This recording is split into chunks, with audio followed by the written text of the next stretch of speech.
নমস্কার বন্ধুরা, Bengali home কুকে সবাইকে স্বাগত। আজ আপনাদের সঙ্গে শেয়ার করব ভেজ বিরিয়ানির রেসিপি। চিকেন মটন বিরিয়ানি তো খেয়েই থাকেন, একদিন এইভাবে ভেজ বিরিয়ানি খেয়ে দেখুন। ভেজ বিরিয়ানি যে এত সুস্বাদু হয়, না খেলে বুঝতেই পারবেন না। তাহলে চলুন খুব সহজে বাড়িতেই এইরকম পারফেক্ট ভেজ বিরিয়ানি কিভাবে বানাবেন দেখে নিন। ভেজ বিরিয়ানি বানানোর জন্য প্রথমে চালটাকে ভিজিয়ে রাখবো। আমি এখানে 300 গ্রাম বাসমতি চাল নিয়েছি।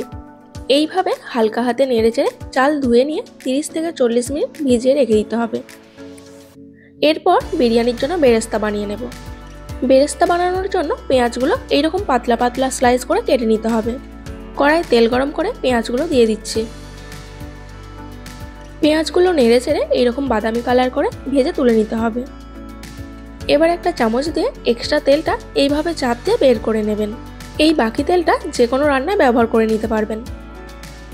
এবার ভেজ বিরিয়ানি বানানোর জন্য নিয়েছি ফুলকপি, বিনস, আলু আর গাজর। ভেজিটেবলগুলো মাঝারি টুকরো করে কেটে নেবেন। এবার ভেজিটেবলসগুলো ম্যারিনেট করে নেব। ম্যারিনেটের জন্য কী কী লাগবে দেখে নিন। একটা বড় বলে নিয়ে নেব 100 গ্রাম ফেটানো টক দই, 2 চামচ আদা রসুনের পেস্ট, 1.5 চামচ বিরিয়ানির মশলা, 1/2 চামচ হলুদ গুঁড়ো, 1 চামচ ঝাল লঙ্কার গুঁড়ো, 1 চামচ ধনে গুঁড়ো, 1/2 চামচ জিরে গুঁড়ো, রঙের জন্য 1 চামচ কাশ্মীরি লঙ্কা গুঁড়ো। এছাড়াও লাগবে 1 চামচ পাতিলেবুর রস, কিছুটা ধনে পাতা আর পুদিনা পাতা কুচি, আর সবশেষে 2 চামচ বেরেস্তা ভাজা তেল। এবার সবকিছু উপকরণ ভালো করে মিশিয়ে নিতে হবে। বন্ধুরা, বেঙ্গলি হোম কুকে যদি নতুন বন্ধু হয়ে থাকেন তাহলে চ্যানেলটিকে সাবস্ক্রাইব করে রাখার অনুরোধ রইল। এরপর একে একে সব ভেজিটেবলসগুলো অ্যাড করে দিতে হবে। এর সঙ্গে আরও দেব কিছুটা মটরশুঁটি আর ভেজে রাখা বেরেস্তা। আপনারা আপনাদের পছন্দ মতো যে কোনো সবজি নিতে পারেন। এবার সব সবজির সঙ্গে মশলাটা ভালো করে মিশিয়ে নিতে হবে। এখন পরিমাণ মতো লবণ অ্যাড করে দেব। লবণ দিয়ে আবারও ভালো করে মিশিয়ে নেব। সবজিগুলো ম্যারিনেট করে আধ ঘন্টা রেখে দিতে হবে। এরপর কড়াই 2 চামচ বেরেস্তা ভাজা তেল দিয়ে দেব। তেল ভালোভাবে গরম হলে ম্যারিনেট করে রাখা ভেজিটেবলসগুলো দিয়ে কষিয়ে নিতে হবে। এতে মশলার কাঁচা গন্ধটা চলে যাবে। 5 থেকে 7 মিনিট কষিয়ে নেওয়ার পর দেখবেন মশলা থেকে তেল ছেড়ে দেবে। এই সময় সামান্য একটু জল অ্যাড করে দিতে হবে। জল দিয়ে মিশিয়ে নিয়ে 4 থেকে 5 মিনিট ঢাকা দিয়ে 30% মতো সেদ্ধ করে নিতে হবে। আর বাকিটা দম দিয়ে সেদ্ধ হয়ে যাবে। দেখবেন ভেজিটেবলসগুলোর নিচে যেন কিছুটা গ্রেভি থাকে, না হলে বিরিয়ানি দমে দেওয়ার পর নিচেটা বসে যেতে পারে। ঢাকাটা খুলে নিয়ে 100 গ্রাম পনির দিয়ে মিশিয়ে নিচ্ছি।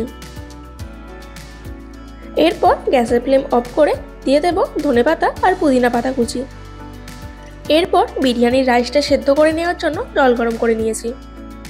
এবার ওই জলের মধ্যে কিছু মশলা অ্যাড করে দিতে হবে। নিতে হবে 2 চামচ লবণ। বিরিয়ানির রাইসটা সেদ্ধ করার সময় একটু বেশি করেই লবণ দেবেন। আরও লাগবে 1/2 চামচ সাজিরে, 1 টুকরো দারচিনি, 2টো ছোটো এলাচ, 3টি লবঙ্গ, 1টা তেজপাতা, অর্ধেক জয়ত্রী ফুল, 1টা স্টার আনিস আর পাতিলেবুর রস। এই মশলাগুলো জলেতে দিয়ে 10 মিনিট ফুটিয়ে নিয়ে তুলে নিতে হবে। তাহলে বিরিয়ানি খাওয়ার সময় গোটা মশলাগুলো মুখে পড়বে না। গরম মশলাগুলো তুলে নিয়ে ভিজিয়ে রাখা চালটা দিয়ে দিতে হবে। রাইসটা ঝরঝরে রাখার জন্য 1 চামচ সাদা তেল দিয়ে দিতে পারেন। এবার রাইসটা 70 থেকে 80% সেদ্ধ করে তুলে নিয়ে ভেজিটেবলসের ওপর দিয়ে দেব। বিরিয়ানির রাইস এর থেকে বেশি সেদ্ধ করা যাবে না। এর থেকে বেশি সেদ্ধ করলে বিরিয়ানিটা ঝরঝরে থাকবে না। আমি বিরিয়ানিটা 2টো লেয়ারে করে নেব। প্রথমে কিছুটা রাইস দিয়ে ওপর থেকে ছড়িয়ে দেব 1/2 চা চামচ বিরিয়ানি মশলা আর ধনেপাতা পুদিনা পাতা কুচি। এরপর বাকি রাইসটা দিয়ে দেব। সব রাইসটা দিয়ে সমান করে নিতে হবে। এবার রাইসের ওপর দিয়ে দেব 2 চা চামচ ঘি। কিছুটা গরম দুধে কেশর ভিজিয়ে রেখেছিলাম। এর সাথে 1/2 চামচ গোলাপ জল আর 1/2 চামচ কেওড়া জল দিয়ে মিশিয়ে নিয়েছি। এবার রাইসের ওপর দিয়ে দেব। এই জাফরান বা কেশর দিলে ভাতের কালারটা সুন্দর হয় আর তার সাথে বিরিয়ানির টেস্টটাও ভালো হয়। এরপর সবশেষে দিতে হবে বিরিয়ানি মশলা, ধনেপাতা পুদিনা পাতা কুচি আর বেরেস্তা।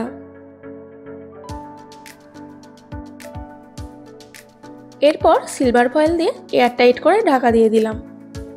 আপনারা আটা বা যে কোনো কিছু দিয়ে এয়ারটাইট করে ঢাকা দিয়ে দিতে পারেন। এবার একটা চাটুর ওপর রেখে দম দিয়ে দিতে হবে। এবার গ্যাসের ফ্লেম অন করে 5 মিনিট হাই ফ্লেমে আর 20 মিনিট লো ফ্লেমে দম দিয়ে নিতে হবে। দম দিয়ে গ্যাসের ফ্লেম অফ করে আরও 15 মিনিট রেখে দিতে হবে। তাহলে বিরিয়ানি একদম পারফেক্ট হবে। বিরিয়ানি দম দিয়ে নেওয়া হয়ে গেছে। এবার ঢাকাটা খুলে পরিবেশন করে নেব। এবার বিরিয়ানিটা কেটে দেখাচ্ছি। দেখুন রাইসটা কতটা ঝরঝরে রয়েছে।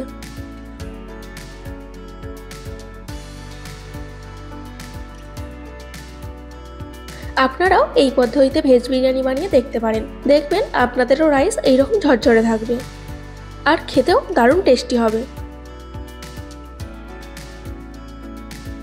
এবার রায়তা আর স্যালাডের সঙ্গে পরিবেশন করে নেব। আশা করছি আজকের ভেজ বিরিয়ানির রেসিপিটি আপনাদের খুবই ভালো লেগেছে। রেসিপিটি ভালো লাগলে অবশ্যই একটি লাইক দিয়ে কাছের বন্ধুদের শেয়ার করবেন আর কমেন্ট বক্সে জানাবেন রেসিপিটি আপনাদের কেমন লেগেছে। আর বেঙ্গলি হোম কুকের পরবর্তী ভিডিও দেখতে চাইলে চ্যানেলটিকে সাবস্ক্রাইব করে পাশে থাকা বেল আইকন প্রেস করে অল নোটিফিকেশন অন করে রাখবেন। আজকের মতো এই পর্যন্ত। দেখা হচ্ছে নতুন কোনো রেসিপি নিয়ে। ভালো থাকবেন, সুস্থ থাকবেন। ধন্যবাদ।